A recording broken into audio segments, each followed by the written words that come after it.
Vilarealencs, he interrompit les meves vacances per a fer un comunicat extremadament urgent. Vos poso en matèria, jo he estat uns dies en Pamplona, i mira que n'hi ha bous i de tot, i no he xafat ni una pona. I a l'arribar al poble, jo que anava tot mono, en mocassinet, sense calcetins, tragué el peu del cotxe i xof! Més que una xona, pareixia una ensaïma del panal de gran, Imagineu-vos que m'ha fet més empastre que els que feia el PP. I me s'han unflat els collons ja.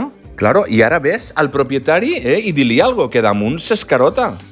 Per exemple, una vegada, que anaven dos dones, vinga a xerrar, cascant, i en els dos gossets xicotets, sense mirar-los, que allò eren dos xutxos, dos llepafigues, tamanyet, pues bueno, pisant els cantoners, totes les faroletes, i li vaig cridar l'atenció. Bueno, pues elles totes indignades, que jo era un masclista, que s'odia perquè eren dones, que no sé què, no sé quantos. I que anaven a cridar a la policia. Bueno, pues s'ha acabat. D'ara endavant, 500 euros per pissarrar i caguerà a tot el que pillem. I en la de cochinos que n'hi ha en este poble podem tapar tots els forats i portar en festes de setembre a la Beyoncé.